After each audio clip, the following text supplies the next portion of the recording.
بسم اللہ الرحمن الرحیم۔ السلام علیکم۔ ابلیس کی نسل کی ابتدا جس جن سے ہوئی اس کا نام تارانوس تھا۔ تارانوس ابلیس سے 1,44,000 سال قبل دنیا پہ موجود تھا۔ تارانوس کی نسل تیزی سے بڑھی کیونکہ ان پہ موت طاری نہیں ہوتی تھی اور نہ ہی کوئی بیماری لگتی تھی۔ البتہ یہ چونکہ آتشی مخلوق تھے تو سرکشی بدرجہ اتم موجود تھی ان میں۔ اس جنوں کی نسل کو پہلی موت فرشتوں کے ہاتھوں پیدائش کے 36,000 سال بعد آئی، جس کی وجہ بھی پتہ ہے کیا تھی؟ سرکشی تھی۔ یہاں پہلی بار موت کی ابتدا ہوئی، اس سے پہلے موت نہیں ہوتی تھی۔ بعد میں چلپانیس نامی ایک نیک جن کو جنات کی ہدایت کا ذمہ سونپا گیا اور وہ ہی شاہ جنات قرار پائے۔ اس کے بعد ہاموس کو یہ ذمہ داری دی گئی۔ ہاموس کے دور میں چلیپا اور تبلیس کی پیدائش ہوئی۔ یہ دونوں اپنے وقت کے بے حد بہادر جنات تھے اور ان کی قوم نے چلیپا کو شاشین کا لقب اس کے شیر کے جیسے سر کی وجہ سے دے دیا۔ ان دونوں جنات کی وجہ سے ساری قوم کہنے لگی کہ ہمیں اس وقت تک کوئی نہیں ہرا سکتا جب تک شاشین اور تبلیس ہمارے درمیان موجود ہیں۔ ان دونوں کی وجہ سے قوم کے جنات آسمان تک رسائی حاصل کرنے لگے اور تیسرے آسمان پر جا کر شرارت کر آتے۔ ایسے میں حکم الہی سے فرشتوں نے ان پر حملہ کیا اور ان کو عبرت ناک شکست دی۔ اسی دوران جب اسرائیل علیہ السلام کو ابلیس نے دیکھا تو سجدے میں گر گیا۔ ابلیس شروع سے ہی ایک نڈر اور ذہین بچہ تھا۔ اس میں باپ کی بہادری اور ماں کی مکاری کوٹ کوٹ کر بھری ہوئی تھی۔ اس نے ملائکہ کے ساتھ جا کر توبہ کا باقاعدہ اعلان کیا اور پھر فرشتوں سے فیض عالم حاصل کرنے لگا۔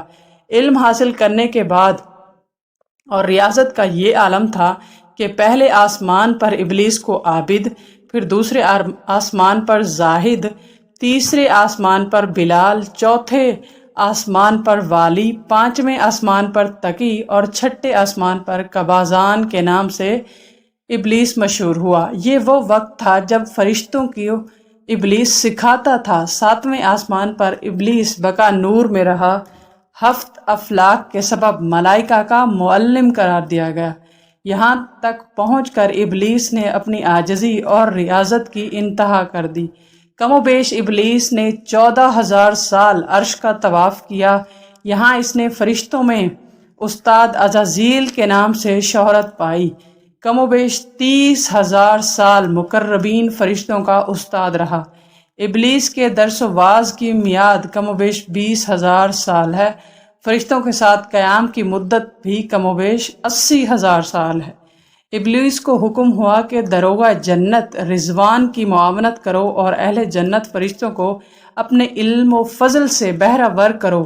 یوں ابلیس کو جنت میں داخلے کا پروانہ مل گیا اور جنت میں بھی اپنے علم سے دروغہ جنت رضوان کو سیراب کیا اور یوں جنت کی کنجیاں ابلیس کے پاس موجود رہیں۔ روایت کے مطابق ابلیس 40,000 سال تک یہ فرض خزانچی انجام دیتا رہا۔ یہی وہ مقام میں اعلیٰ ترین جنت رضوان ہی تھا جہاں ابلیس نے پہلی بار بادشاہت کے خواب دیکھنے شروع کیے۔ اس وقت ابلیس کے پاس 7 اقلیم، افلاک، جنت و دوزخ سب کا اختیار تھا اور اس نے چپے چپے پہ سجدے کیے تھے، مگر یہاں پہ ابلیس عاجزی سے پہلی بار بھٹکا اور خود کو بادشاہ بنانے اور رب بن جانے کے خواب دیکھنے شروع کیے۔ کئی ملائکہ کے سامنے ربوبیت کی بات بھی کی، مگر ملائکہ کے انکار کے سبب چپ ہو گیا اور یوں نظام چلتا رہا، مگر اس سے اللہ تعالیٰ کی ذات بے خبر نہ تھی۔ پھر آدم علیہ السلام کی تخلیق کا مرحلہ آیا جیسے قرآن مجید میں واقعہ بیان ہوئے ہیں۔ ابلیس آدم علیہ السلام کو مرحلہ وار مختلف اقسام کی مٹی سے تخلیق ہوتا دیکھتا رہا اور چپ رہا، مگر جیسے ہی اسے یہ معلوم ہوا کہ یہ آدم علیہ السلام اللہ تعالیٰ کا نائب ہے تو اس نے واویلا کیا، عبادات اور اطاعت کا واسطہ دیا، پھر طنز کیا کہ مجھ جتنی عبادت کس نے کی ہے، اور آدم علیہ السلام کو سجدہ کرنے سے انکاری ہوا۔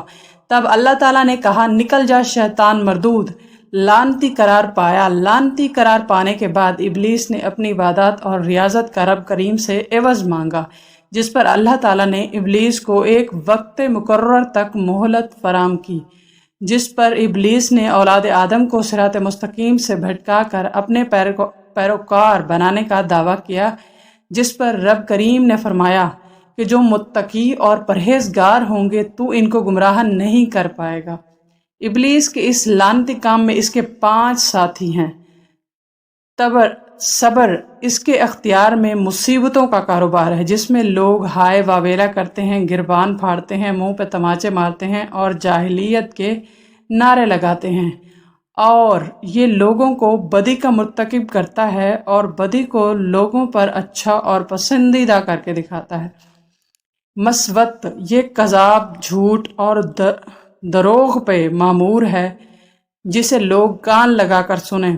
یہ انسانوں کی شکل اپنا کر ان سے ملتا ہے اور انہیں فساد برپا کرنے کی جھوٹی خبریں سناتا ہے۔ چوتھا، داسم یہ آدمی کے ساتھ گھر میں داخل ہوتا ہے اور گھر والوں کے عیب دکھاتا ہے اور آدمی کو گھر والوں پر غضبناک کرتا ہے۔ زکنیور یہ بازاروں کا مختار ہے، بازاروں میں آ کر یہ بددیانتی کے جھنڈے گاڑتا ہے، بازاروں میں برائیوں اور فحشی پر ورغلاتا ہے۔ ابلیس کا آدم علیہ السلام کو سجدے سے انکار کا جذبہ حسد تھا کہ جس نے اسے مجبور کیا کہ میری جگہ آدم علیہ السلام کو کیوں ملی۔ یہ اس کا جذبہ تکبر اور غرور تھا کہ میں اعلیٰ ہوں، اور اس ایک سجدے کے انکار کی بات نہیں تھی، بات اطاعت سے سرکشی کی تھی، شرک کی تھی۔ ابلیس نے دل میں خود کو رب مان لیا تھا۔ اس شرک عظیم کی بدولت ابلیس تا قیامت رسوا اور لعنتی ٹھہرا اور اولاد آدم کو بھٹکانے کے لیے آزاد قرار پایا۔ نتیجہ یہ ٹھہرا کہ رب کریم کو انسان کی عبادت، عاجزی، علم و دانش سے کچھ غرض نہ ہے۔ رب کریم صرف اتنا دیکھتا ہے کہ دل میں اطاعت و فرما برداری کتنی ہے۔ اسی بنیاد پر تقویٰ اور پرہیزگاری کے درجے پائے جاتے ہیں۔